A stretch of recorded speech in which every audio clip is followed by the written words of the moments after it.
van a generar muchas complicaciones tanto a la mamá como al feto.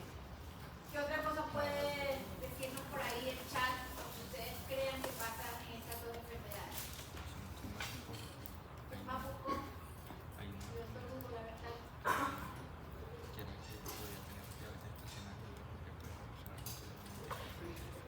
Yo estoy esperando que están preguntando ahí. De alta prevalencia, importante. Entonces estamos diciendo dos cosas muy importantes.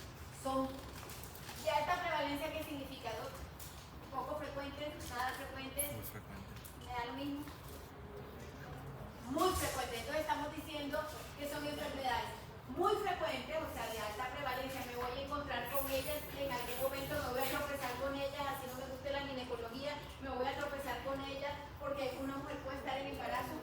Pero además de que son muy frecuentes, muy probablemente va a generarle problemas tanto a la salud materna como al bebé.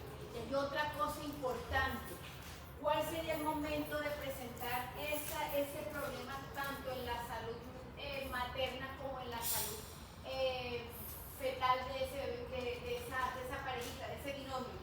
Ahí mismo, como vos la guías, así como si tú y más allá, o pasó. ¿Ustedes qué piensan? Ok, gracias. Entonces, yo les estoy preguntando, la primera cosa dijeron, una enfermedad súper frecuente. ¿Listo? La segunda cosa, tiene complicaciones tanto en la mamá como en el feto. La pregunta es, ¿esas complicaciones serán mientras están juntos, cuando están separados, ahí mismito cuando dé la enfermedad o allá en el futuro como vos la guías? Las dos, ¿cierto? Tanto mientras están en binomio como a futuro, muy probablemente van a tener consecuencias. Entonces, ¿les parece que sería importante que supiéramos algo con respecto a lo que es la diabetes gestacional y la enfermedad de la tiroides durante el embarazo? Sí, ¿por qué? Porque se van a enfrentar en algún momento a eso. Y que ustedes no lo vean, la mente no sabe, los ojos no ven lo que la mente no sabe. Si ustedes no saben que estas dos enfermedades son de alta prevalencia, tienen tanta posibilidad de encontrarse con ellos y tienen alta morbimortalidad para el binomio materno e hijo, no solo cuando estás en etapa de embarazo, no solo cuando estás en feto, sino más adelante cuando ya son ustedes hijos de alguna mamá que hizo diabetes durante el embarazo, de alguna mamá que tuvo problemas durante el embarazo de la tiroides, pueden tener alguna consecuencia a los 30, 40 años más adelante siendo un bebé, o puede incluso esa mamá generarte en 4, 5 o 6 años problemas mucho más importantes que pudieron haber sido evitables o prevenibles. ¿Listo? Entonces eso es súper importante. Y esas son las dos enfermedades que vamos a ver hoy. La primera enfermedad que vamos a mirar se llama diabetes. ¿Quién me quiere decir qué es la diabetes? A ver, doctor.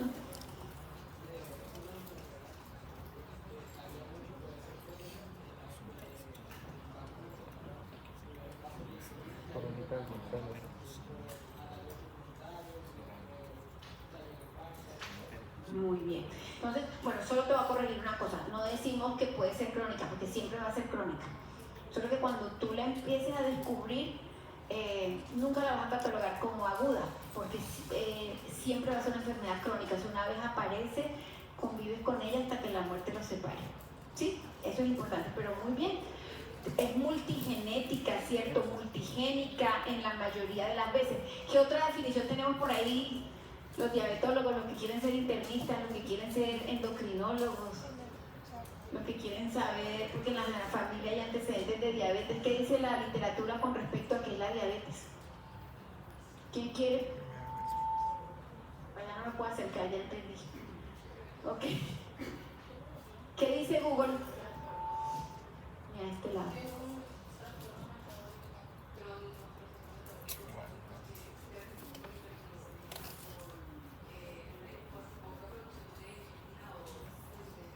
Ok, muy bien.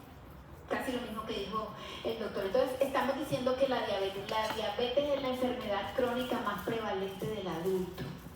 Y ya prácticamente estamos diciendo que es consecuencia de la obesidad mórbida, y estamos diciendo que ya la pandemia es no infecciosa cuando hablamos de obesidad y diabetes. Por eso, ¿quién está comiendo papitas ahora? ¿Me prestas tus papelitos? Ya te las comiste todas.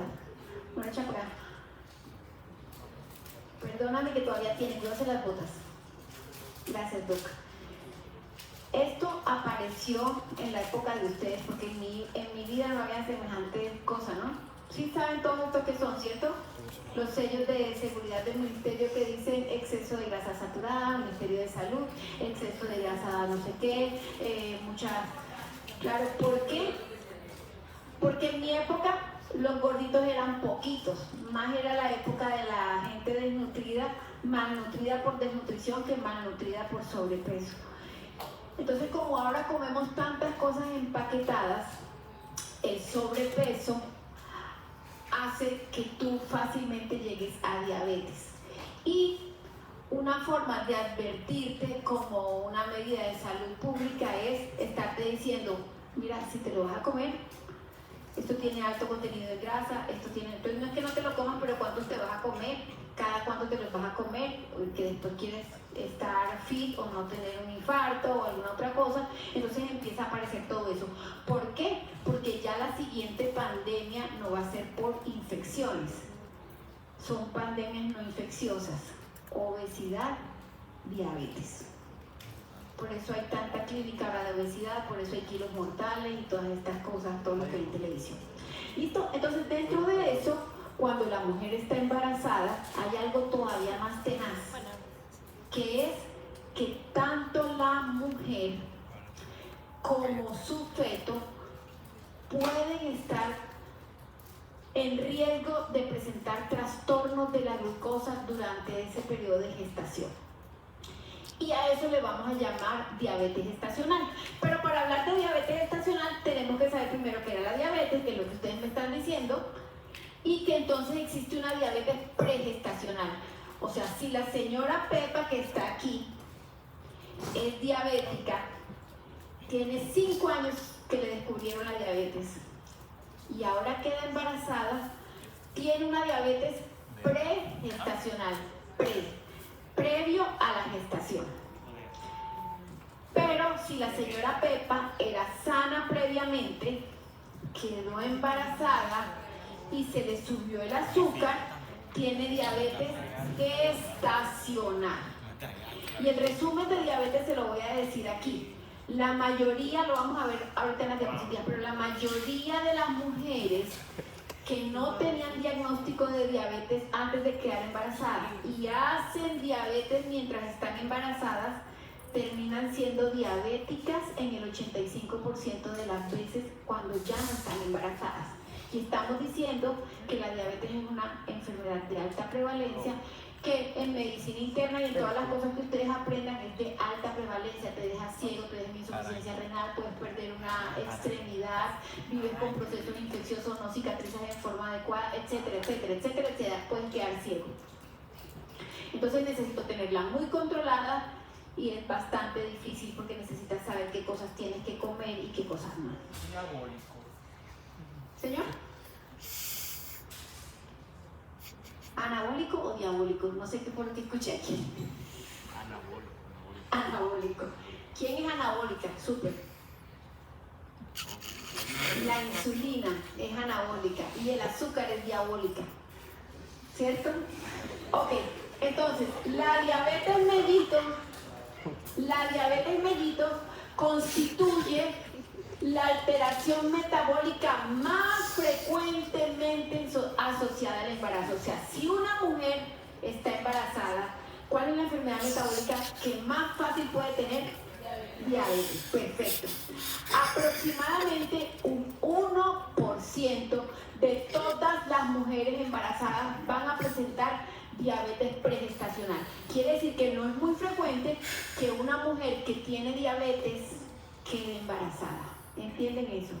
No es fácil que una mujer que tiene 5 años, 7 años, 8 años con diabetes quede embarazada.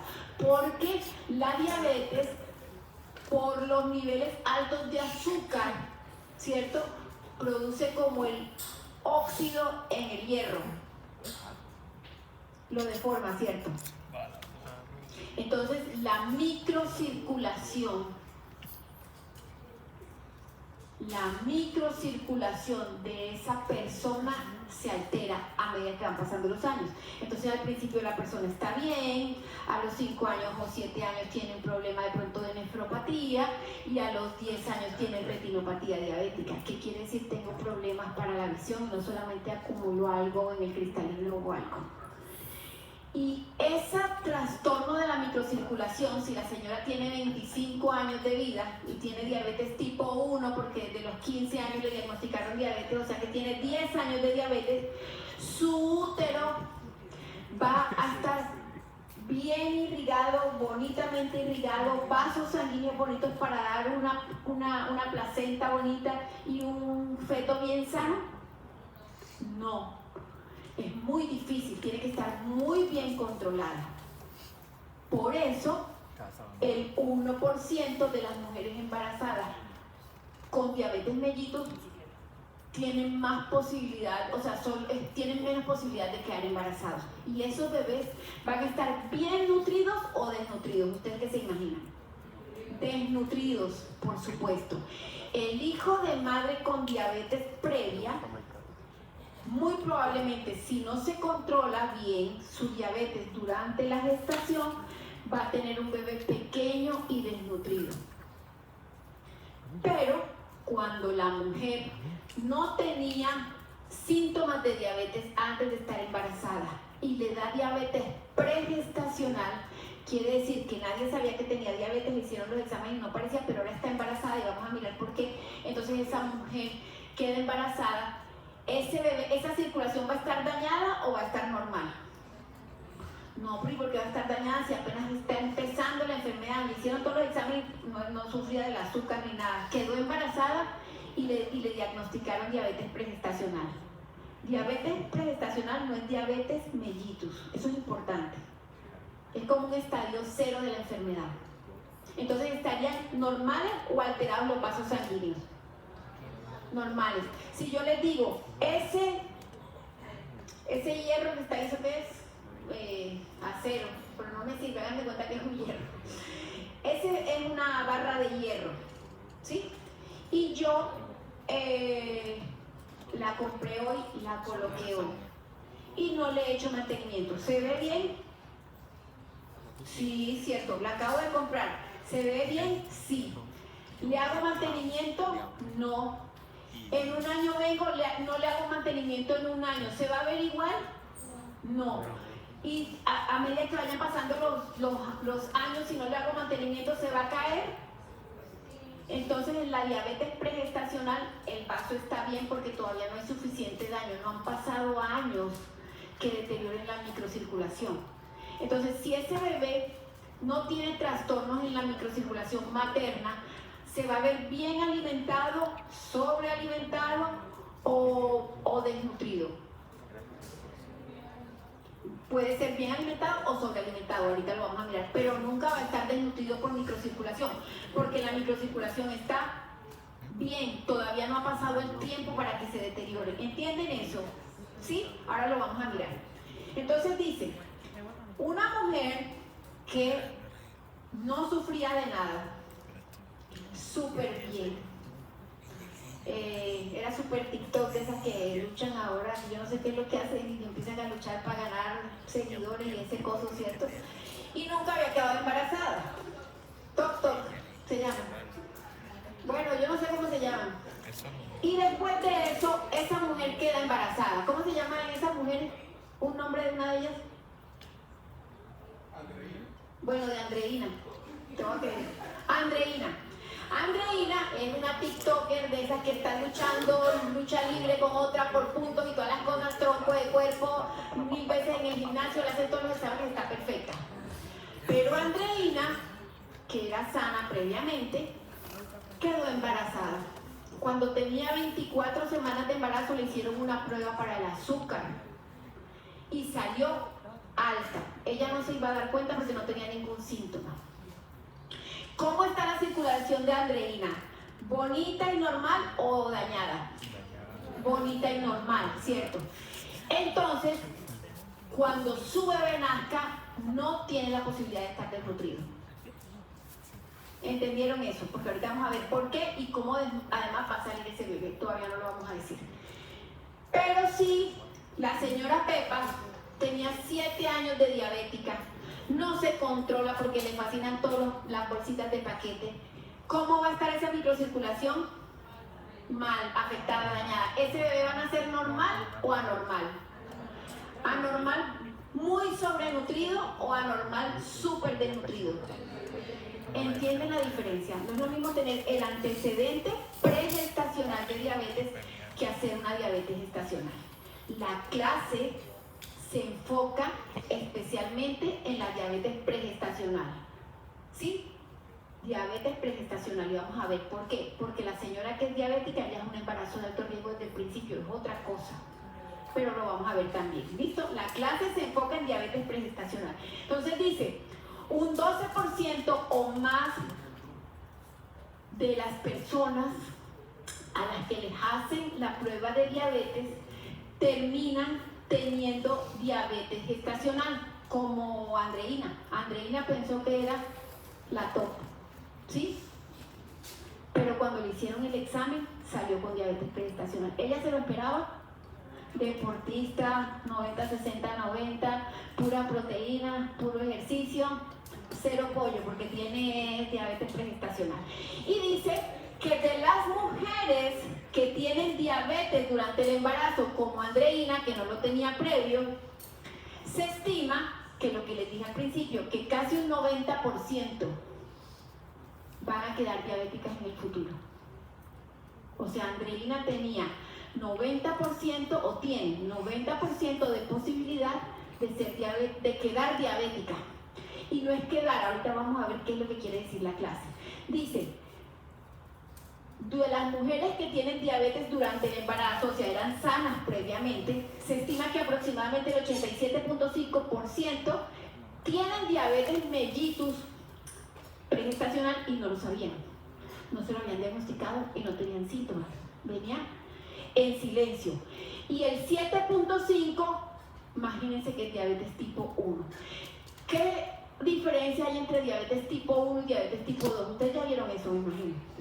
¿Cuál es la gran diferencia? En la 1 hay ausencia de insulina, es una enfermedad casi monogenética, ¿cierto? Pero en la diabetes tipo 2 hay un daño de receptores que es poligenético, o sea, hay varios, es multigénica, ¿sí? Y generalmente la diabetes tipo 1 aparece de pronto en la adolescencia, ¿sí? Desde la juventud. Es por eso el que tiene la mujer que está embarazada, pero diabética desde los 15 años, tiene 25 años y quiere tener un bebé, pero ya tiene 25 años, de pronto no control de la enfermedad. Y está un 5% de posibilidad de que entonces en ese momento se está descubriendo que sus receptores ya no están funcionando en forma adecuada y sería diabetes tipo 2. Entonces, una forma de descubrirnos puede ser durante el embarazo con la prueba de diabetes. ¿Y por qué pasa eso? Porque acuérdense en su clase de hormonas del embarazo que el lactógeno placentario, ¿cierto? Una hormona que produce ¿quién? La placenta, no se llama lactógeno placentario, porque lo produce la placenta, es prácticamente la encargada de hacer resistencia a la insulina para que la glucosa entre y el bebé pueda tener energía barata para crecer. ¿Entendimos eso? ¿Sí? ¿Todos? Sí. ¿Tú qué estabas viendo ahí en el celular? ¿Cómo actúa el lactógeno placentario?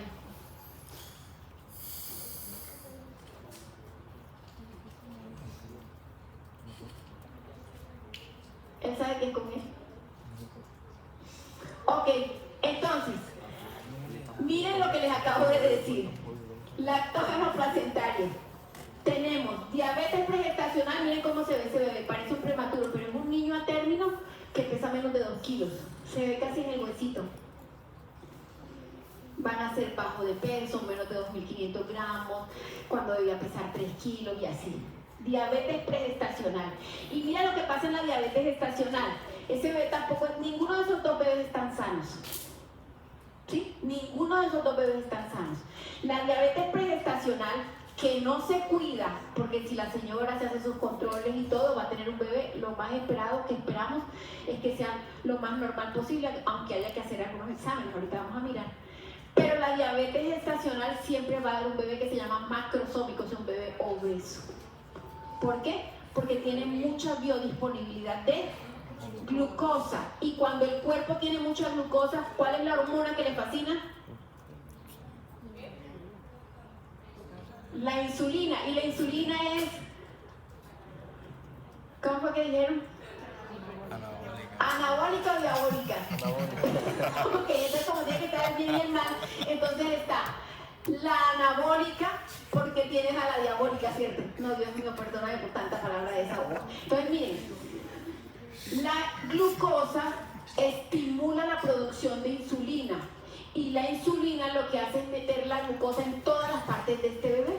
Al meter todas las partes en este bebé, por supuesto empieza en el hígado para hacer gluconeogénesis, glucogenogénesis, ¿cierto? Pero se mete también en el corazón, en el hígado, en el intestino, en el hueso, y el bebé todo sale macrosómico, sale todo grande. La palabra se llama es macrosómico. ¿Por qué? Porque la insulina es la hormona anabólica por excelencia y está sobreestimulada porque tiene mucha biodisponibilidad de glucosa. Porque cuando la mamá se come un dulce, no hay nadie que lo pare para que ese azúcar le llegue a ese bebé. La insulina no pasa.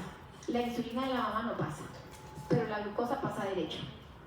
Entonces el bebé empieza a producir mucha insulina, y al producir mucha insulina coge y hace sus depósitos en absolutamente todos los tejidos, no solamente en el músculo estriado, no solamente en el hígado, en el intestino, en esas células tan pequeñitas que ustedes ven en histología también.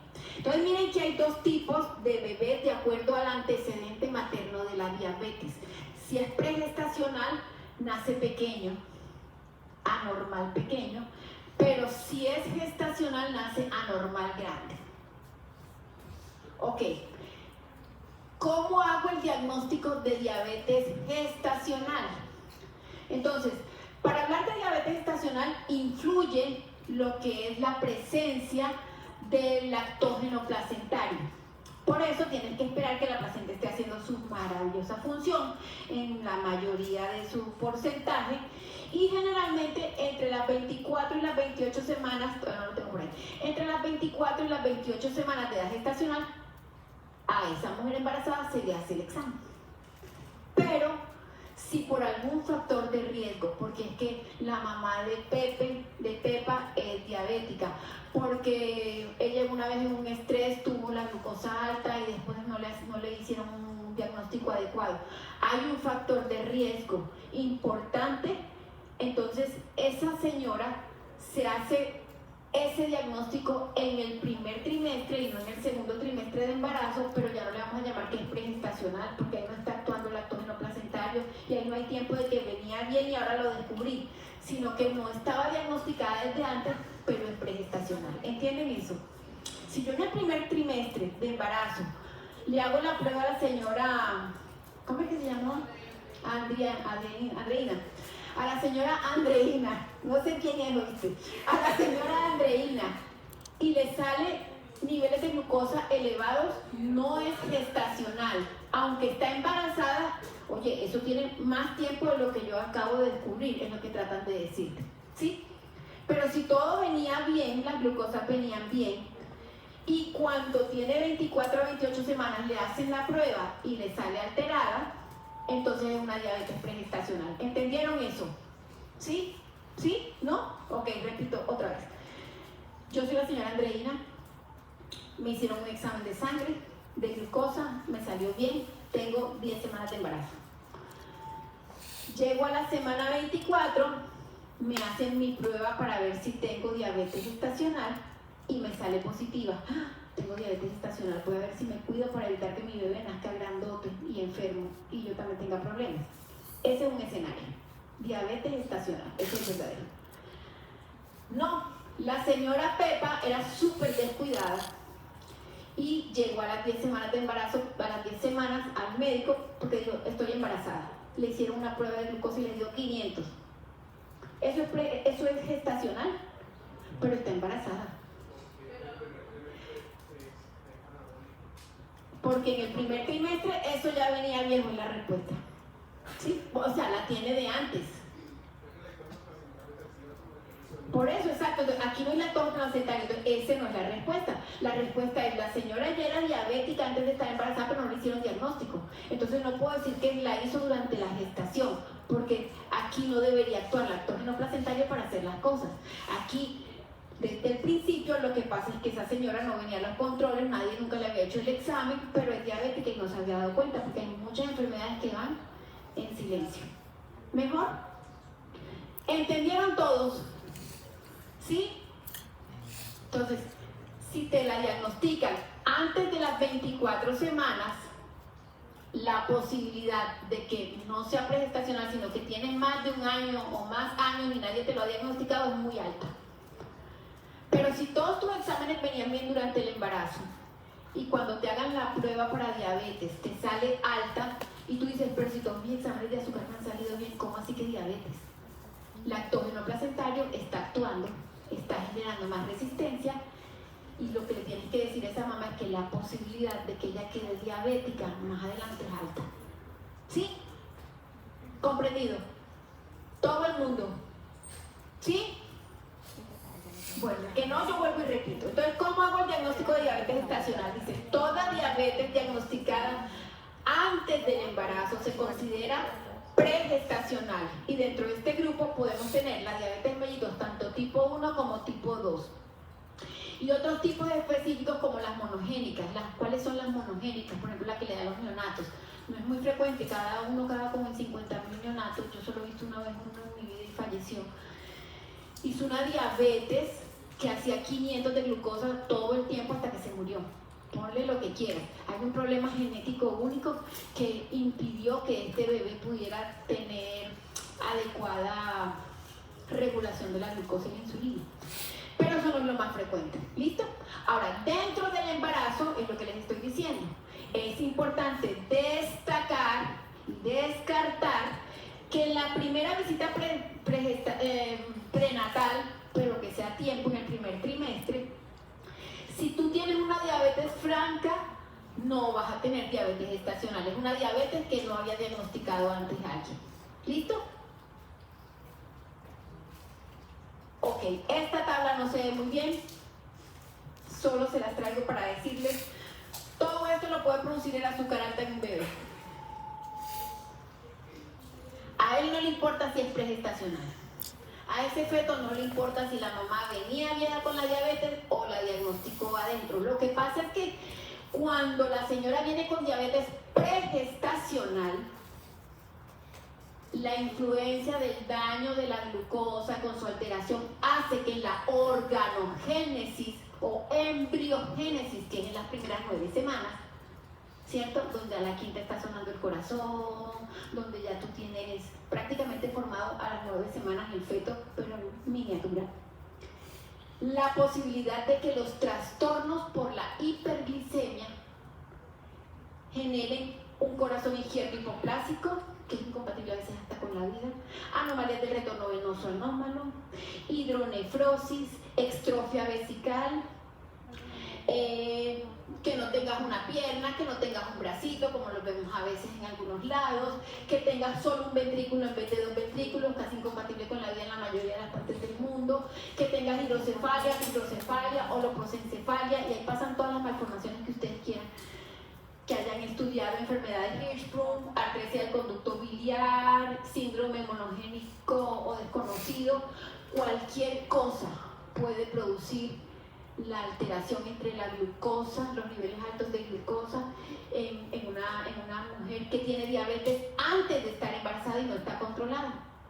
La posibilidad de una malformación congénita es altísima, por eso esos bebés tienen que, digo yo, escanearse. Cuando ellos nacen, aunque nazcan bien y de buen peso, porque nunca van a nacer grandes, por lo menos deben nacer de bien peso, tenemos que hacerle ecocardiograma, ecografía abdominal, ecografía cerebral, de cosas grandes para mirar si de verdad todo ha estado bien. ¿Sí? ¿Por qué? Porque la microcirculación está tan dañada que la irrigación puede llegar a ser anormal y producir cualquiera de estas alteraciones. Y aquí tenemos los síndromes. Angelman, el Prader-Willi, voy a nombrarle unos que de pronto ustedes seguro que se lo han estudiado. La sirenomelia, que no es muy frecuente, pero yo tuve un paciente así. Las displasias caudales, las secuencias de Bartter, Chark, anomalías cromosómicas, trisomía 13, 21, ¿sí? Entonces, cualquier malformación congénita podría estar presente en un hijo de una madre con antecedentes de diabetes o diabetes pregestacional. ¿Qué dice la Organización Mundial de la Salud que es la diabetes gestacional? La Organización Panamericana de la Salud y la OMS dicen que la diabetes gestacional, como su nombre lo indica, aparece, yo ya sé que ustedes entendieron todo esto, pero aparece durante el embarazo, o sea, antes no la tenía. Consiste en una glicemia superior a lo normal, pero inferior a la que justificaría un diagnóstico de diabetes en otro momento de la vida.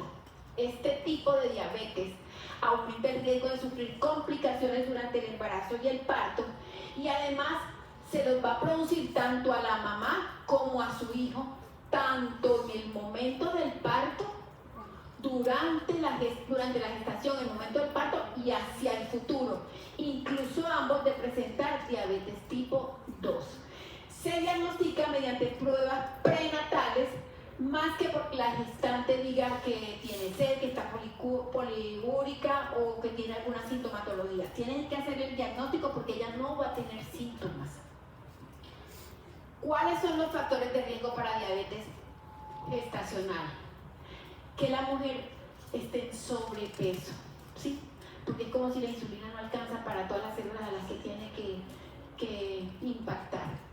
Falta de actividad física, que tenga antecedentes de prediabetes, esos hiperinsulinismos inexplicables o algunas otras cosas que a veces hablan los internistas, que tenga más de 30 años, porque además la posibilidad es que su parte de microvasculatura esté de pronto alterada por alguna otra cosa, que ya haya tenido diabetes gestacional en un embarazo previo, que tenga síndrome de ovario poliquístico, que alguien de la familia, como papá, mamá o hermanos o tíos, tengan diabetes y que tenga un bebé previo de más de 4 kilos.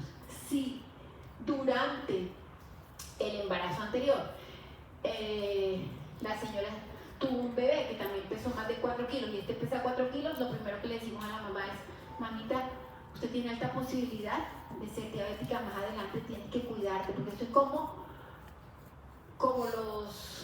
la fotomulta, ¿cierto? Si tú pasas por la fotomulta a los 30 kilómetros por hora que toca, nadie te va a poner la multa. Pero donde pases a 60 y es a 30, te ponen la multa. Es lo mismo. Si la señora no cambia su estilo de vida, muy probablemente va a terminar diabética. Pero si la persona, porque es modificable, si la señora empieza a tener una vida más saludable, baja de peso y hace ejercicio y tiene una alimentación más sana, la posibilidad de que desarrolle la diabetes es menor. Ahora sí entienden por qué tenemos que tener los sellos esos en la comida. Porque yo no necesito solamente tener un antecedente familiar de diabetes, que era lo que me enseñaban a mí cuando yo estuve ahí sentada hace un poco de años. Hace un poco de años, y esto no era tan bonito como ahora. Para mí la diabetes era: si tú tienes un antecedente de un familiar que tiene diabetes, cuídate. Entonces mi abuelo se murió y le cortaron una pierna y otra, y yo duré como 3 años sin comer azúcar por si las moscas, porque tú pensabas que eso podía llegar a pasar. Ahora tú sabes que la persona no necesariamente tiene que tener un antecedente familiar de diabetes, porque tu solo estilo de vida te puede dar el riesgo de la diabetes. Entonces, si sirve para adelante, sirve para atrás. Si tienes el antecedente y lo evitas, pues tampoco lo vas a desarrollar. Acuérdense que hay fenotipo y genotipo. Puedes tener el genotipo y no desarrollar el fenotipo. ¿Nos quedó claro? ¿Sí? Ok.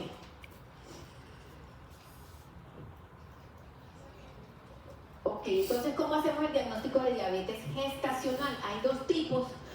esto es del 2005, de este año que salió, según la Academia Americana de Ginecobstetricia, donde dice que puedes hacer el screening por medio de la estrategia de un paso o la estrategia de 2 pasos. Miren, está el O'Sullivan, que el O'Sullivan ya ni lo hablo ni ya me acuerdo porque eso ya pasó de moda.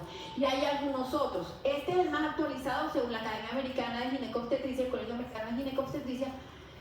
Pero lo importante es que si hay varias formas de hacerla, pero todos llevan al mismo camino, es bien. Si a ustedes les explicaron de otra forma, pero es lo mismo, como dice una amiga, pasa nada, abuelita. Es lo mismo. Yo puedo diagnosticar algo porque aplico los criterios de otra academia o algo, tengo que llegar al mismo resultado. Entonces yo les hablo de la Academia de Ginecobstetricia y dice, mira, toma a esta señora entre las 24 y las 28 semanas y dale una carga de 75 gramos de glucosa. Esta persona tiene que estar previamente en ayuno y le vas a tomar una muestra de glucosa central en ayuno, una a la hora y otra a las 2 horas. En ayuno no debe ser mayor a 92, o sea, si es 92 es anormal. A la hora no puede ser mayor a 180, si es 180 es anormal. Y a las 2 horas debe ser menor de 153, si es 153 es anormal. Quiere decir, mira, aquí me dio 100, pues sí, ya le va a hacer las otras, pero ya definitivamente una de las 3 me da para diabetes gestacional. Ah, no, es que yo venía bien en la de ayuno y en la de la primera hora, pero en la segunda hora dio 200. Tienes diabetes gestacional, I'm sorry, ¿cierto? Pero la más recomendada es la de los 2 pasos. Y le voy a decir por qué. Porque la de los 2 pasos, ¿qué tal que llegue un comita diabético aquí sin saberlo? Un coma hiperosmolar. Porque le están dando 75 gramos de glucosa. Entonces la otra es un poco más segura. Porque estamos diciendo que no está tan infrecuente la enfermedad. Entonces dice, bueno, está bien, coge a la señora. Tienes que tener 8 horas de ayuno con esta señora. Y en la mañana tempranito le tomas una basal. Después le das 50 gramos de glucosa, no 75, o sea, menos carga de glucosa. Y le vas a tomar a la hora una carga, una glucosa. Si la glucosa está mayor o igual a 130, no hagas más nada, es diabética gestacional. Puede darle mayor o igual a 130, 135 o 140 respectivamente de acuerdo a las pruebas. Pero si le dio menos de 130, entonces dale la carga de 100 gramos por decilitro, que es más que la primera, pero ya vamos más seguros, ¿cierto? Y te dice, si estaba claro que no en el mismo momento, ¿cierto? Sino que la citas otra vez, y si está por encima de 95, es diabética gestacional. Si está por encima de la hora de 180, es diabética, o sea, a las 2 horas, mira que tiene menos de 180, 155, es diabética, y si él tiene más de 3, a las 3 horas tiene más de 140, es diabética gestacional. ¿Qué quiere decir? Que aquí baja los estándares, porque le das una carga más alta, y de pronto es una prueba de estrés con 100 gramos mucho más peligrosa que si lo hicieras con 75 aquí, pero un poco más suave cuando la haces con 50. Entonces la de los 2 pasos es la mejor. Primero le das una pequeña dosis de 50 y después la citas al otro día, si con ese no existe diagnóstico, y le das una carga más alta y con eso decides, según los valores, si la paciente tiene diabetes gestacional o no. ¿Entendieron eso? Sé que no se lo aprenden ahora, pero lo entienden. Hay 2. Una que da 75 gramos, que es como el promedio entre las 2, y los valores van a variar de acuerdo a la carga de glucosa que tú le colocaste a esa señora. ¿Sí? Ok. Ahora, ¿cuál es el momento para realizar el diagnóstico? Yo se lo dije. La señora Andreina tenía un hijo previo de 4 kilos 100. Yo no voy a esperar las 24 semanas. En el primer trimestre, si existen factores de riesgo para diabetes gestacional, se lo voy a hacer desde ya. Señora, ¿cuánto pesó su hijo? ¿Cuántos hijos tiene usted? No, 1. ¿Y cuánto pesó su hijo anterior? 4.200. No, señora, yo no voy a esperar las 24 semanas. Vamos a empezar desde ahora a ver cómo está su glucosa, que no es lo frecuente, pero como tiene un factor de riesgo me quiero adelantar. No para que no estoy pensando que es que va a desarrollar la diabetes gestacional, sino que de pronto se va a quedar como diabética, ¿entienden? Entonces tengo que empezar a cuidarla desde ya. En el segundo trimestre se los pongo en verde porque es la que deberíamos hacerle a todos. Si no tiene ningún factor de riesgo, si todo viene bien, si me la pesqué entre las 24 y las 28 semanas de gestación, debo hacer, ojalá la del segundo paso, que es la que recomienda la Academia Americana de Ginecobstetricia, el Colegio Americano de Ginecobstetricia. Pero la señora llegó a las 35 semanas. Ah, no, ya para qué se la hago, si ya pasaron las 28. No, señor, usted coja a ese ser humano y hágale la prueba. ¿Oyó? Entonces dice, en todas las gestantes no diagnosticadas previamente, si se pasó del tiempo, usted no la deje de capturar, porque estamos diciendo que esa enfermedad impacta a la mamá, al bebé, ahora, durante el parto y más adelante. Necesito saber si puedo evitar todos esos eventos nefastos que vamos a ver ahorita. Y en el tercer trimestre, en las no estudiadas previamente o que desarrollen complicaciones. La señora venía súper bien, le habíamos hecho el control súper bien, todo venía bien y ahora la señora tiene polidramnios. Polidramnios, que es aumento de líquido amniótico más de lo que se espera, puede ser una causa de diabetes gestacional. Entonces yo voy a otra vez echar para atrás y decir, bueno, ¿y aquí qué pasó? Porque este paciente está teniendo polidramnios. ¿No será que no le hicieron la prueba? ¿Será que se la hizo mal? ¿Será que se la repito? ¿Qué cosas otras podría hacer? ¿Listo? O que el bebé viene macrosómico o grande. Entonces, como les dije, recomendamos el diagnóstico entre las 24 y las 28 semanas y se recomienda el diagnóstico en los dos pasos.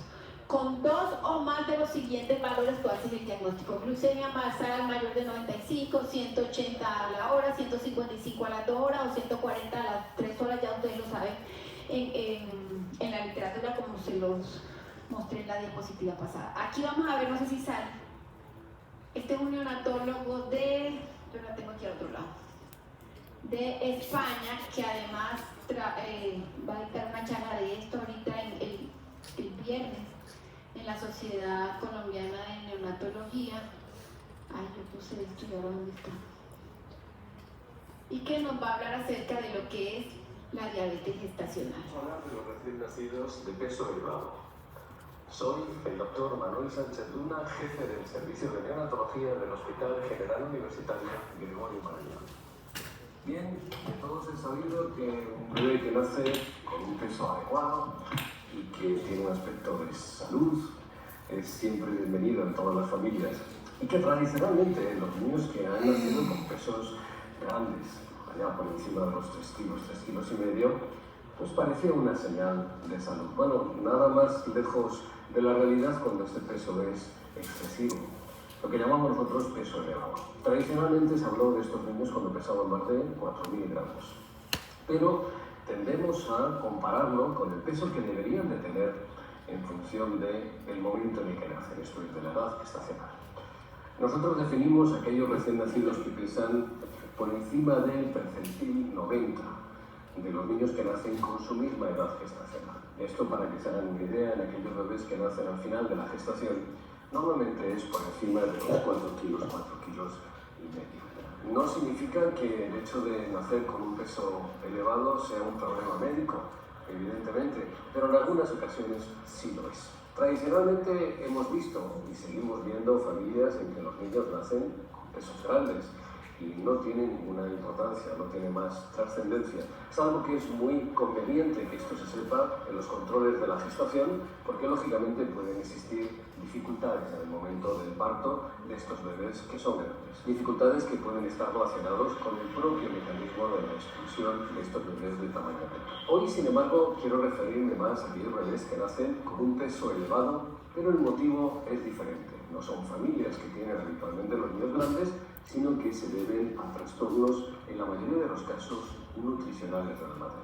Bien, estamos hablando de las diabetes gestacionales, de las diabetes mellitus, aquellas mamás que se quedan embarazadas siendo diabéticas, y mamás que debutan con trastornos del metabolismo de la glucosa durante su gestación. En estos casos, si no existe un control muy estricto y adecuado del metabolismo de estas madres durante la gestación, puede haber un exceso de aporte de glucosa hacia los bebés. Este exceso de aporte va a provocar varias complicaciones que en algunos casos pueden ser importantes, como por ejemplo el exceso de peso, pero también que en el momento del nacimiento estos bebés tengan bajada del azúcar después de nacer. Bien, esto se debe porque han estado sometidos a concentraciones elevadas de glucosa y su insulina está alta. Tenemos que tomar medidas para prevenir hipoglucemias que en algunos casos pueden ser graves y pueden tener hasta consecuencias a medio y largo plazo. Por eso estos bebés que ya sabemos que van a nacer de gestaciones con problemas metabólicos en las mamás, tenemos que prestar una atención de vigilar inicialmente esos controles de glucosa, administrar la alimentación de forma muy precoz y en algunos casos no va a haber más remedio que administrar suplementos a esa alimentación que es la lactancia materna, como geles de glucosa que se administran oralmente y en algunos casos los menos, pero en algunos casos también tendremos que administrar glucosa en forma de soluciones en PET. Estos niños también pueden tener otro tipo de problemas. Por ejemplo, si han desarrollado o no trastornos graves durante la gestación en relación al trastorno metabólico de la madre, se pueden asociar malformaciones que pueden afectar al intestino o que pueden afectar al corazón. En general tenemos que prestar mucha atención a precisamente el buen control de la gestación en todas aquellas madres que tengan antecedentes familiares o que tengan ellas también algún antecedente de trastorno metabólico del control de la glucosa. Por ello es fundamental que todas estas madres hagan un seguimiento muy estricto desde el principio del embarazo.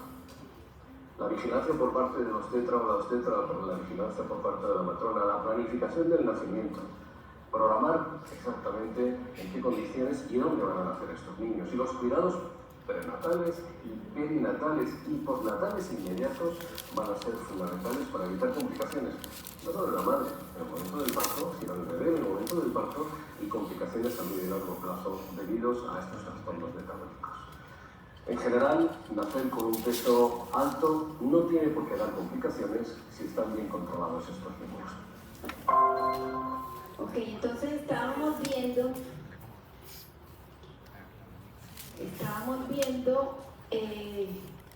los motivos por los cuales una mamá con diabetes gestacional tiene un bebé como el que vimos en la diapositiva con un peso elevado, ¿cierto? Dijimos, va a ser malnutrido, pero en sobrepeso o desnutrido.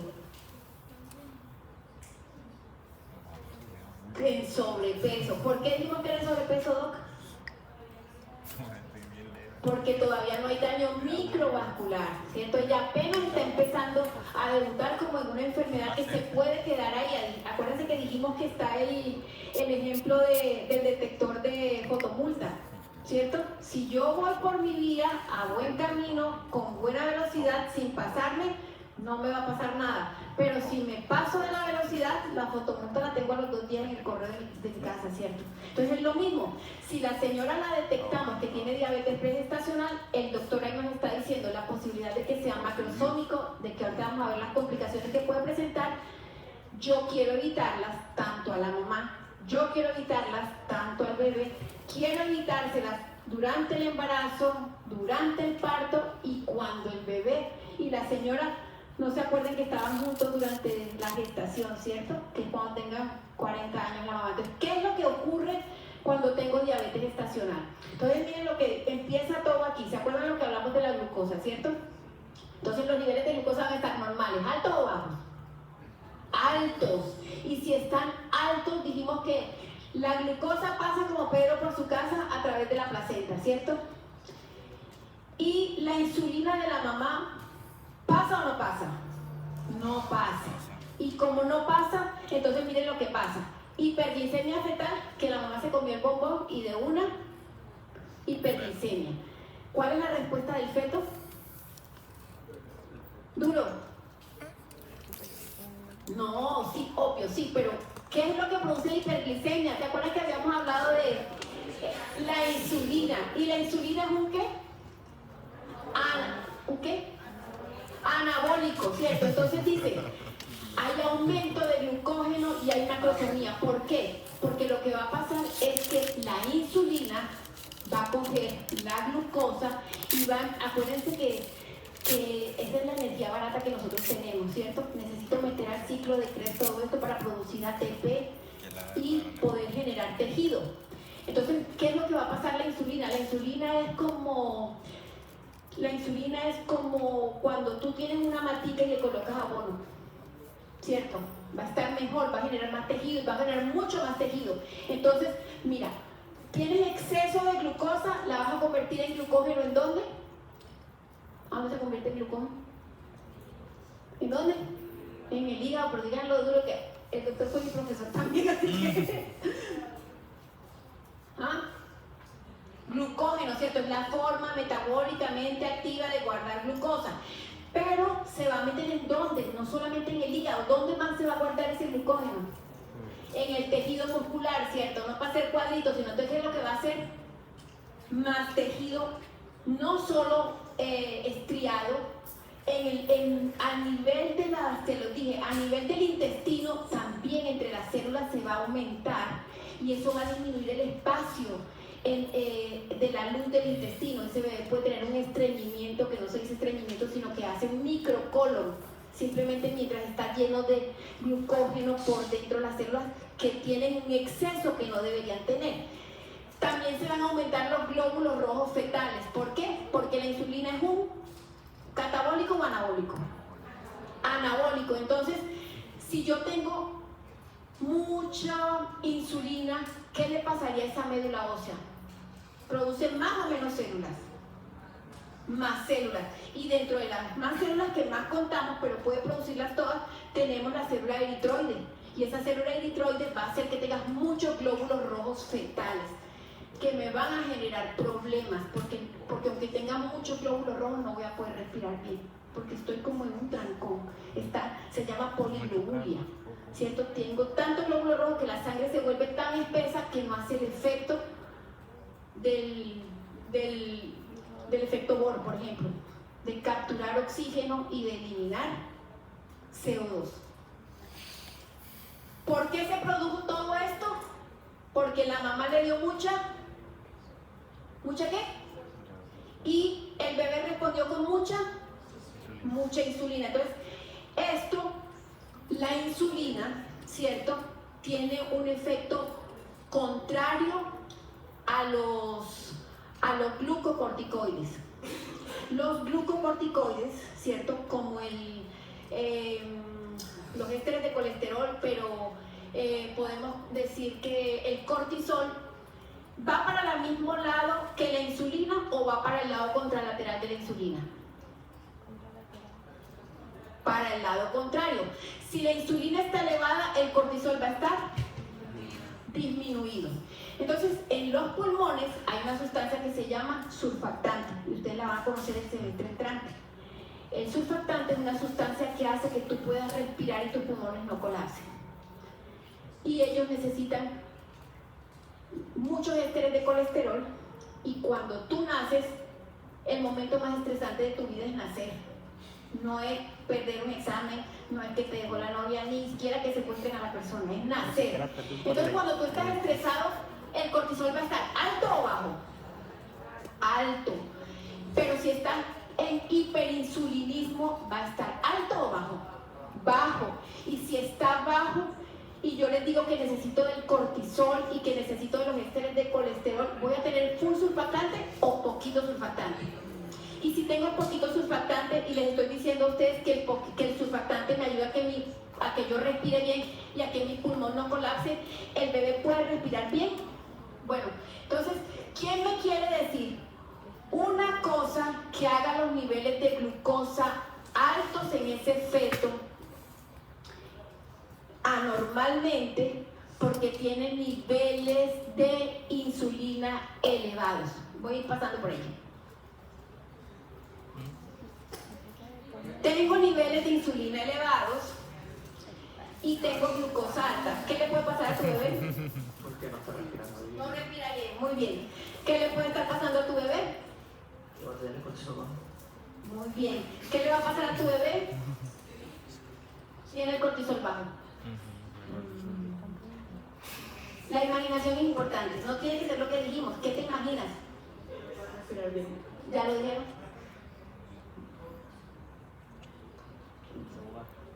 Ok, ¿tú qué crees? Imagínate que tenga la sangre muy espesa, policitemia, muy bien. Vayan preguntándole a ChatGPT a ver qué les dice, a ver si se equivoca, mamá. A ver, doctor, ¿tú qué piensas? Piensa. Arriesga. El que no arriesga no tiene un huevo. No, el que no tiene un huevo arriesga un pollo. Una cosa así. Sueño. Ok. ¿Por qué creen que le da sueño? Me gusta esa respuesta. Pues escuchen esto. Por lógica. No, ¿cuál es la lógica? A ver, vamos a ver la lógica porque sí, pero ahora les voy a decir qué significa eso y si es posible. Por eso es que tenemos que poner la lógica. Porque el policía, ¿quién lo dijo? 100 puntos, doctora. El bebé, como estaba estresado, pero no tiene cómo responder, ¿cierto? ¿Qué va a hacer? Va a estar muy cansado. Al estar muy cansado, la mamá cree que el bebé está. Uno quiere que el hijo sea como un tumelino, pero eso es malo. El bebé que no se mueve, el bebé que no llora, el bebé está enfermo. Entonces un bebé que está somnoliento, el cerebro come pura glucosa. ¿Oyeron? Tiene una enzima que se llama exosamida y lo único que come es glucosa. En poquitos momentos del mundo come hidroxibutirato y acetato y eso que nos enseñan cuando los ácidos grasos se desdoblan. ¿Sí? En las 2 primeras horas de la vida pasa eso. Porque la glucosa que le están gastando en llorar, etcétera, y todo, porque acaban de nacer y dijimos que es un momento muy estresante. Entonces, si ese bebé con esos niveles de insulina tan altos, pero la mamá ya no le está dando glucosa, ¿qué le va a dar, doctora? ¿Qué dijiste? ¿Que le va a dar qué? Hipoglicemia. Porque niveles muy altos de insulina ya no tienen donde trabajar. Entonces se va a consumir toda la glucosa que sea en sangre. Y el cerebro piensa y habla con glucosa. Entonces imagínense que generalmente los estudios dicen que el occipital es una de las zonas que más glucosa consume.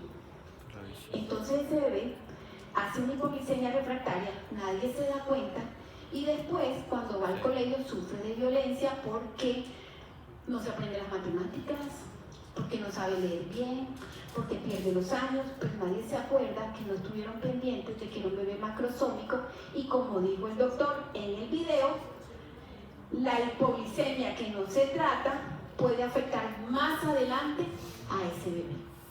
¿Sí? Otras cosas que pueden pasar.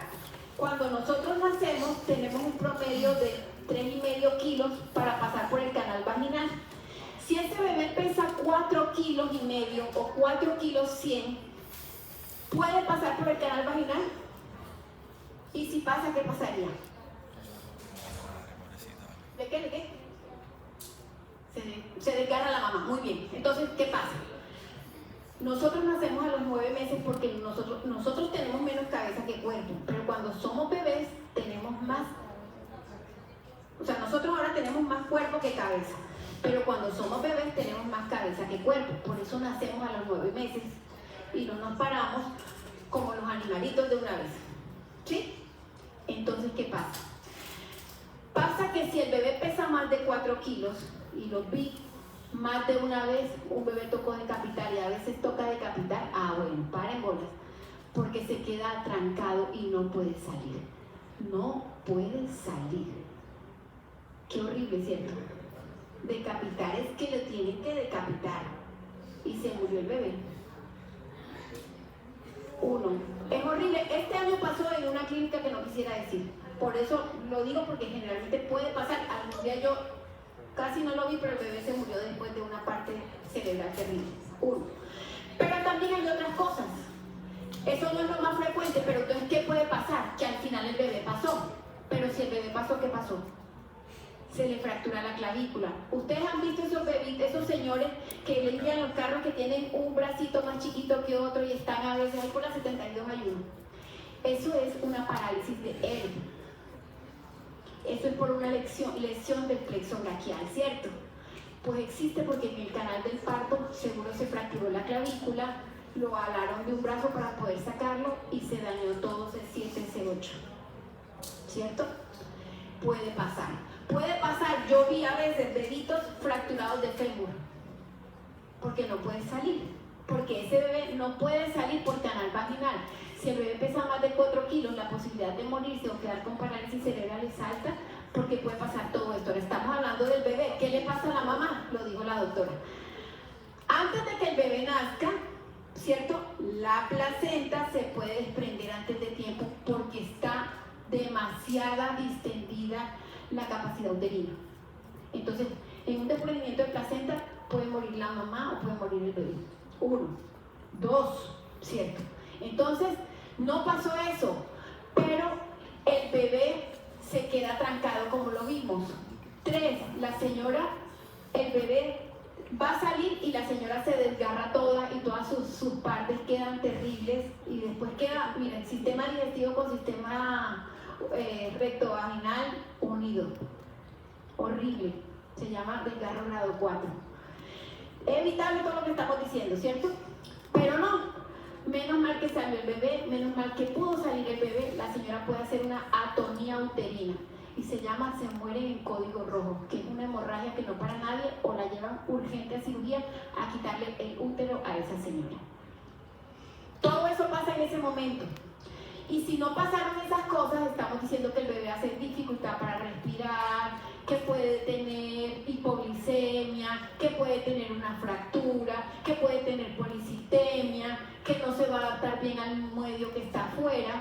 Pero además de todo, tanto esa mami como ese papi, como ese bebé, ¿cierto? Esa señora en los próximos años, o ese bebé cuando tenga 40 años y ya nadie le diga bebé, tiene alta posibilidad de ser diabético tipo 2. ¿Entendieron la importancia de la diabetes gestacional, de la diabetes durante el embarazo, de pesquisar diabetes durante el embarazo? La hiperglicemia hace que el bebé responda con hiperinsulinismo. El hiperinsulinismo le va a dar una palabra que se llama macrosomía, crece todo. Y al crecer todo, ¿cierto?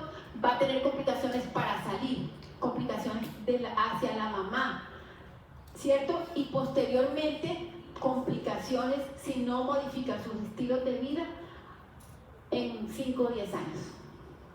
¿Qué le decimos a las mamitas o al papá? Mamita, papito, tu bebé nació grande y tu señora tiene alta posibilidad de ser diabética en pocos años y tu bebé cuando tenga 40 años. ¿Cómo me lo evito? Ponemos el ejemplo yo pongo el ejemplo del semáforo y el ejemplo de la fotomulta.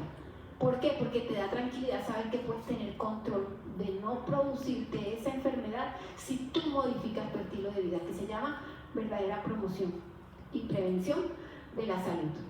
¿Listo? ¿Preguntas hasta aquí? ¿No? Ok. Entonces, aquí tenemos el resumen. Dice, hiperglicemia materna da hiperglicemia fetal. La hiperglicemia fetal da hiperinsulinemia fetal que altera el metabolismo aumentándolo. Eso da hipoxia tisular porque la sangre está más espesa, se llama policitemia. Como no tienes oxígeno te da acidosis, la acidosis te da más vasoconstricción y te empeora la hipoxia, ¿cierto? La insulina aumenta la eritropoyetina hace que tengas más glóbulos rojos, ¿cierto? Eso da eritroblastosis, que se llama eritroblastosis fetal o policitemia, y eso hace que el bebé tenga más dificultad para respirar. Esa es una de las cascadas que se pueden presentar solo por tener diabetes gestacional. Este es un bebé de 4 kilos, ojo. En la época mía había una cosa que se llamaba Gerber. Gerber no sé si existe porque yo ya no tengo bebés pequeños, pero Gerber era una cosa de compotas. Y la propaganda de esos bebés, de esos niños que comían la compota eran así. Gordos porque entre más gordo no tenías problemas de dinero, no tenías problemas de salud, porque estás comiendo súper bien. Es súper malo. Un bebé gordo es un bebé que está enfermo. ¿Oyeron? Un bebé gordo, a menos que sea con lactancia materna exclusiva, no hay posibilidad humana de que sea sano. Complicaciones del embarazo, como se los dije, infecciones porque la mamá hace diabetes, tiene más posibilidades de tener infecciones, polidramio, mucho líquido que hace que se distienda la célula y que pueda hacer el desprendimiento de placenta, fracturas en los bebés, trabajos de parto prematuros porque se nace antes de tiempo aunque esté grandote, hemorragias postparto que llevan muchas veces a la muerte. Y ese es el resumen de lo que es diabetes gestacional. ¿Preguntas? ¿Nos quedó claro? ¿Sí? ¿Lo tenemos clarísimo? Ok. Ahora entonces vamos a ver la segunda enfermedad más frecuente, que es la tiroides. Y aunque tiene menos cosas de explicar, tiene un impacto tan importante como la diabetes gestacional.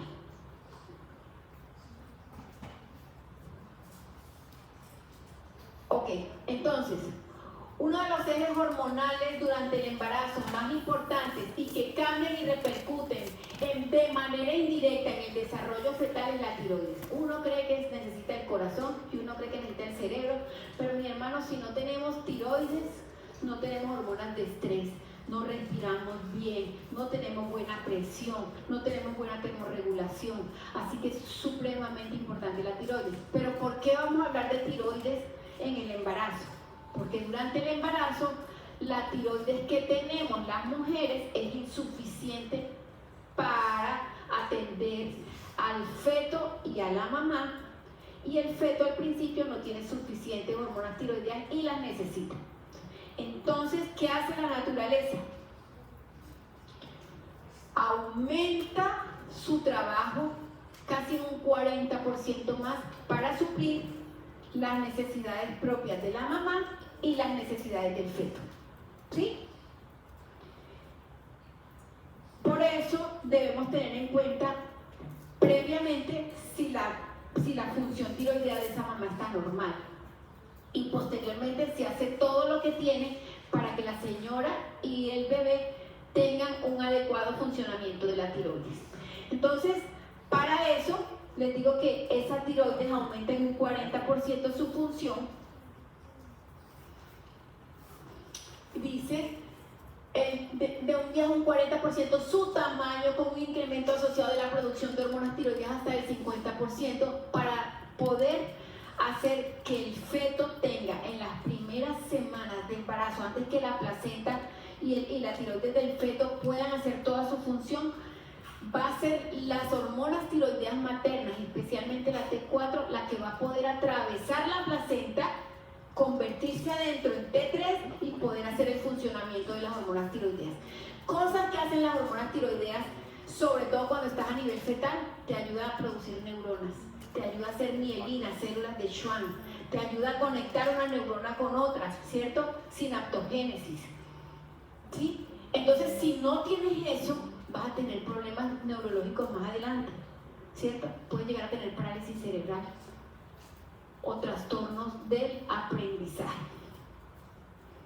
Entonces aquí tenemos más o menos la explicación, donde al principio no va a ser suficiente, y cuando estás durante el embarazo, entonces la producción del hígado va a empezar a degradar más rápido las hormonas tiroideas, y eso va a ser un feedback negativo que va a hacer que tanto el hipotálamo como la pituitaria le digan a la TSH que produzca más T3 y T4. Pero esa gran parte de la T3 y la T4 atravesarán para donde el feto y se producirá algo de insuficiencia si no lo controla la mamá. Entonces, ¿cuál es la importancia de las hormonas tiroideas en el feto? Las hormonas tiroideas en el feto son fundamentales para el desarrollo temprano del cerebro. Entonces, para la tiroides, cuando la mujer está embarazada, quisiera yo decirles que para que ese bebé tenga un desarrollo normal, necesita una función tiroidea de la mamá normal. Es más o menos algo así. Ese sería como el resumen. Si la mamá tiene una buena función tiroidea, el bebé va a tener un buen cerebro. Pero si la mamá tiene trastornos de la tiroides y no se los suplimos de una forma adecuada y lo volvemos eutiroidea con medicamentos, el bebé va a producir trastornos neurológicos que después le estamos echando la culpa a algunas otras cosas. El embarazo es súper importante, ¿sí? Entonces, mira, dice, sirven para el desarrollo temprano del cerebro, para el crecimiento somático, la maduración ósea, la supervivencia, la diferenciación celular, la homeostasis celular, la regulación metabólica de nuestros músculos y tejidos. Pero hay dos fuentes muy importantes de hormona tiroidea durante la gestación: la glándula tiroidea materna ¿cierto? Y la glándula del fetico que todavía no está funcionando. Entonces todavía no es suficiente. Pero tanto la tiroides del feto como la tiroides de la mamá no van a hacer nada si no tienen yodo, ¿cierto? Si no tienes yodo no puedes producir T3 y T4. Triyodo, tiroidina, diyodo, tiroidina, D, yodinización y todas esas cosas que ustedes ven en bioquímica, ¿cierto? Entonces, ¿nosotros producimos yodo o consumimos yodo? Consumimos yodo. Si la mamá es TikTok y come pura comida con sal marina, sal de Himalaya, sal amarilla, sal azul y sal esa, pueden ir a buscar. ¿Oyeron? Que esa sal no está yodada. La sal no tiene yodo, NaCl, por ahí no hay un yodo ni en las curvas, ¿oyeron? Nunca. La sal no tiene yodo. Pero por una política pública mundial, una forma de suplementar el yodo para las mujeres embarazadas y para cualquier persona, para que no sufra de bocio y sea eutiroideo, porque eso también produce enlentecimiento mental, aunque las tengas todas completas, es que la sal de mesa sea yodada. Esta sal de Refisal tiene una cosa aquí que dice sal yodada según el Ministerio de Protección, Cuando ustedes cogen la sal marina del mismo Refisal, no dice sal, solo dice sal yodada, no dice sal yodada según la resolución. La que tiene la resolución tiene la cantidad mínima necesaria que tú tienes que estar consumiendo. Si tú te pones solo a consumir sal que no tiene la cantidad, tú puedes tener problemas en la tiroides así no estés embarazada, mujer o hombre. Pero aquí estamos hablando de señor. Ok, exacto. Entonces, a la hora de la verdad, el problema de la sal es tenaz. Pero, porque el hipertenso y todas estas cosas, ¿cierto? Pero, por eso cada cosa debe ir en un contexto. Porque yo sí pienso que dentro de las cosas que yo veo ahora, no sé si ustedes lo saben, pero muchas personas han tenido problemas de tiroides, pero como si se hubiera disparado los problemas tiroideos. La verdad que yo no sé a qué se los puedo llegar a atribuir, pero la Organización Mundial de la Salud sugiere un consumo mínimo de yodo de 250 microgramos diarios, y la única forma de consumirlo es a través de este alimento, que es el que más tiene yodo, que es la sal, porque se la pusieron a la sal. ¿Qué condiciones son de alto riesgo para padecer hipotiroidismo durante el embarazo? Una mujer de más de 30 años, igual que la de la diabetes, que haya tenido más de 2 embarazos, que haya tenido cirugía de tiroides, que ya tenga un problema de tiroides, tiene que estar eutiroidea. Entonces hay que hacerle controles a las mujeres de sus tiroides para ver si todo está normal y si no suplementarla. Al evaluar la función tiroidea materna del embarazo, siempre se deben medir los niveles de TSH y los niveles de T4. El hipotiroidismo gestacional, ¿qué les produciría? Produce preeclampsia e hipertensión arterial. Entonces tú dices, ¿cierto? ¿Por qué? Porque yo les estoy diciendo que la hormona tiroidea hace parte de la regulación de tener, tengo frío, tengo calor.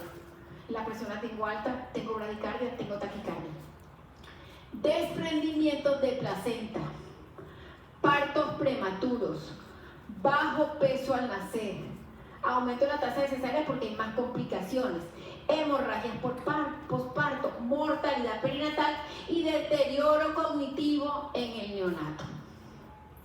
Deterioro cognitivo. Yo que soy neonatólogo les digo que esa es la que más me interesa, pero no puede ser, yo no puedo dejar un bebé sin una mamá, entonces necesito que ginecología también me interese, pero necesitamos que a medicina general le interese. Necesitamos que todo el mundo entienda que el embarazo impacta a nuestra sociedad posteriormente. Cada bebé, cada mujer que se muere en el parto o antes de que el bebé cumpla 1 año, nos hace saber que somos subdesarrollados. Cada vez que un bebé tiene deterioro cognitivo por algo prevenible como el hipotiroidismo materno o el hipotiroidismo neonatal, que vamos a ver ahorita, nos habla de que somos un país subdesarrollado, porque no tenemos la capacidad. Eso no es porque soy de K-pop, eso es porque no tengo la suficiente madurez en mi sistema de salud que me proteja la sociedad, ¿sí? Y la sociedad es una mamá y un bebé para que éste vaya a trabajar y este vaya a tener más hijos para que este vaya a trabajar. Ese es el resumen de salud pública, ¿cierto? ¿Cuánta gente va a trabajar y cuánta gente con discapacidad voy a tener que mantener porque yo no pude evitarme esto? Porque si un bebé nace con un problema neurológico que no había forma de hacer otra cosa, es una carga al sistema inevitable. Pero esto es una carga evitable, desastrosa. ¿Listo? Ahí les resumí salud pública en 2 palabras. Signos y síntomas tipo tiroidismo manifiesto. La mamá está todo el tiempo hipoactiva, con sueño, que se le cae el pelo, que ustedes saben eso, que tiene estreñimiento, que está como hinchada. El bebé también puede llegar a presentar estas cosas. Pero solo quiero que recuerden una cosa importante. Cuando a nadie le han hecho, a la mujer no le han hecho el diagnóstico de que tiene hipotiroidismo, y es una pareja que quiere tener hijos, o una mujer que no necesita una pareja porque hay un banco de semen y ella quiere tener un hijo ella sola y va en busca de fotos, yo no sé, y no puede quedar embarazada. Y abortó 1 espontáneo, abortó 2 espontáneo, abortó 3 espontáneo. Una mujer que no ha podido tener hijos y tiene abortos espontáneos, aunque sea el primer aborto espontáneo, espontáneo no quiere decir provocado, ¿cierto? Y el provocado a mí no me interesa porque yo no soy juez. Yo soy médico y tengo que acompañar a la mamá y no estoy ni a favor ni a contra del aborto. O sea, yo no, desde mi moral, como ser humano, no deseo el aborto, pero no puedo juzgar a otro porque yo no soy juez, soy un médico. Y tengo que acompañar a esa mujer porque si no se va a morir. ¿Entienden eso? ¿Cierto? Entonces, una mujer que tiene un aborto espontáneo, tienen que buscarle si no tiene problemas de tiroides. Una mujer que no ha podido quedar embarazada, queriendo estar embarazada, tiene que buscarle problemas de la tiroides, porque los problemas de la tiroides hacen que la mujer sea infértil. Y ustedes no me van a creer todas las veces que se genera la frustración de un embarazo que una pareja quería o que una mujer quería y que no le han estudiado la tiroides y que tú que sabes cuántos bebés perdiste simplemente porque no habían mirado que tenían problemas de hipotiroidismo.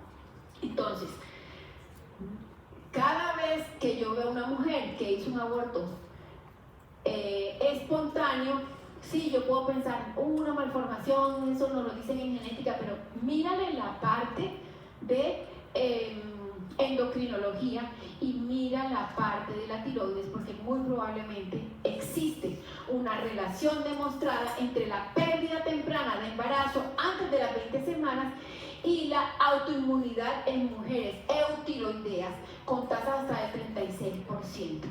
En aquellas que lo que tienen son anticuerpos contra la tiroides que hacen que no quede embarazada la mujer.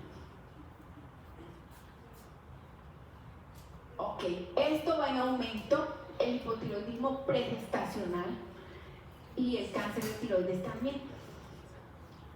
En las mujeres gestantes con hipotiroidismo previo, la glándula no va a lograr compensar, porque no es suficiente para ella, mucho menos para ella y su bebé. Así que si esa señora tomaba una dosis de una pastilla, es decir, pues le tocará que le aumenten en un 40% la dosis que estaba tomando para que se mantenga eutiroidea durante el embarazo y no tenga una pérdida y su bebé tenga un desarrollo neurológico normal. Ellas requieren el aumento de la dosis de la levotiroxina hasta el 85% para evitar el desarrollo de hipotiroidismo, tanto materno, que se puede manifestar desde la primera menstruación faltante. Y posteriormente se va viendo en controles, porque sería un embarazo de alto riesgo, a estas mamitas para mirar cómo está su problema tiroideo. La función de las hormonas tiroideas durante el embarazo, ¿cierto? Principalmente la T4 es la que atraviesa, yo les dije, la T4 es la que atraviesa principalmente la placenta y a nivel fetal se convierte en T3, cuando el feto aún no produce sus propias hormonas, que son en las primeras 10-12 semanas. Estas hormonas, mira, regulan la expresión génica de la proliferación de las neuronas. Les dije, ¿ayuda a que se produzcan neuronas? Sí. a que migren, ¿cierto? Las del occipital, las de la corteza, ¿cierto? Las del frontal. Mielinización, célula de Schwann, para que quiero aplaudir. Vaya, aplaudo, ¿cierto? Regrésate, no me gustó, todo eso en microsegundos, ¿cierto? Necesita mielinización. Lo que no se mielinizó, no se transmite. Modulan el desarrollo del cerebro, de la corteza cerebral y de los ganglios basales. ¿Para qué? Para que sea coordinado. Y participan en la formación de la sinapsis y la arborización dendrítica, ¿cierto? Si no, entonces, ¿cómo relaciona una neurona con otra? La gente, entre más arborización dendrítica tienen, más pensamientos rápidos tienen. No es que sean buenos o malos pensamientos, no hablar, yo hablo rápido, no es que tenga pensamientos rápidos, ¿cierto? Pero necesitas mucha arborización dendrítica, que sobre todo pasa en los primeros 3 años de vida, en donde el cerebro se está multiplicando muy rápidamente y de pronto, como son niños que no saben hablar bien, como son niños que todavía no se comunican en forma adecuada, cuando te quieras dar cuenta ya vas tarde. Por eso necesitas saber que necesitas mirar ese problema de la tiroides desde que está embarazada la mamá, y ahorita lo vamos a ver en el bebé. Entonces, la producción fetal de las hormonas tiroideas al principio es deficiente. El feto comienza a producir T3 y T4 entre la semana 12 y la semana 14, pero a esa edad, hace rato que ya dejaste de ser embrión. Hace rato que tu sistema neurológico ya se está súper desarrollando, ¿cierto? Entonces, solo hasta la semana 18 o 20 la producción de las hormonas tiroideas es suficiente en ese feto. Entonces necesita buena disponibilidad de yodo transferido por la placenta desde la madre, y la madre, para tener buen yodo para compartir, necesita consumirlo. T4, que no se nos olvide. T4, no como el de la bolita esa, ¿cierto? En el tercer piso, en el cuarto piso, no sé qué piso es, que el TS de la bolita. ¿Cómo se llama esa bolita? Búbate. Entonces, T4, para que no se les olvide, el bubatí, ¿cierto? La T4 materna es la principal hormona que atraviesa la barrera placentaria.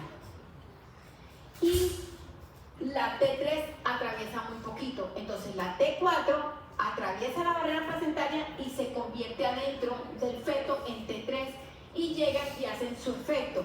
Pero igual necesitan, ya saben, necesita yodo para hacer toda su función. La T4 ayuda a la neurogénesis, a la organización cortical, al desarrollo de la mielina y a la plasticidad sináptica. Deficiencias maternas de hormona tiroidea, como hipotiroidismo clínico o subclínico, ¿cierto?, se asocian a menor coeficiente intelectual en la infancia. Es una tristeza, ¿cierto? O sea, si aquí podía estar otro niño de la edad de ustedes sentado aquí, de pronto no lo está, simplemente porque alguien donde nació ese bebé no estuvo pendiente de las pruebas tiroideas de la mamá ni del bebé, ¿cierto? Injusticia. Retrasos motores y del lenguaje, que dan bastante violencia intrafamiliar, ¿oyeron? Trastornos del espectro autista, que cada vez estamos echando la culpa a tantas cosas y tenemos tantas cosas para echarle la culpa. Cuando el bebé nace, tomamos estas pruebas a nivel nacional, a nivel mundial, pero a nivel nacional hacemos eso. Tomamos unas muestras del talón del bebé apenas nace o del cordón, las mandamos a un laboratorio y nos dice si el bebé tiene sospecha de hipotiroidismo. Eso se lo van a aprender muy bien cuando estén en noveno y demos la clase de hipotiroidismo congénito, pero esto es para descartar hipotiroidismo congénito. Y si el bebé, imagínense que sale positivo para hipotiroidismo congénito, esta cajita de levotiroxina reemplaza la función de la hormona tiroidea, que evita que este bebé quede con parálisis cerebral. Una pastillita, pero no es la pastilla, es haber hecho el examen, tener el resultado a tiempo y poder poner el tratamiento. ¿Iban a preguntar algo, doctor? Ok. Seguimiento de la función tiroidea materna. Se recomienda hacer un seguimiento de la función tiroidea a todas las mujeres con factores de riesgo para desarrollar hipotiroidismo en el embarazo de manera mensual, hasta por lo menos hasta la semana 30. ¿Por qué? Porque después de la 30 el bebé ya se graduó de tiroides. Él mismo va a hacer sus propias cositas. Una vez que culmine el embarazo, como a la cuarta o sexta semana se tiene que revalorar para ver si la señora no quedó con una insuficiencia tiroidea, para definir el estado final tiroideo de esta paciente. Entonces, en conclusión, tanto la diabetes gestacional como los trastornos de la tiroides, especialmente el hipotiroidismo, afectan a la mamá y al feto. También el hipertiroidismo, pero es más infrecuente y también tiene muchas complicaciones. Entonces, ya entendieron por qué la clase tenía que tener. ¿Cuáles son las dos enfermedades endocrinológicas más frecuentes y más prevalentes que yo tengo que estar vigilando durante el embarazo? Y existe diabetes pregestacional y diabetes gestacional. Y lo importante es que yo tengo que diagnosticarla y después recomendarle tanto a esa mamá como para su familia y su hijo la posibilidad de que si no tienen un estilo de vida fit, saludable, pueden llegar a desarrollar diabetes tipo 2 durante el resto de su vida, cuando tengan 40 años o 5 o 10 años después. Y para la tiroides, ella se tiene que casi duplicar la función que haría cuando la señora no estaba embarazada. Pero es muy importante ¿para qué? Para desarrollar el hígado o qué órgano. El cerebro. Entonces, para desarrollar el cerebro, yo necesito tener una función tiroidea tanto materna como fetal, como neonatal, en forma adecuada para evitar problemas neurológicos a futuro, trastornos neurológicos y de aprendizaje en el futuro que se pueden evitar con un medicamento. ¿Listo?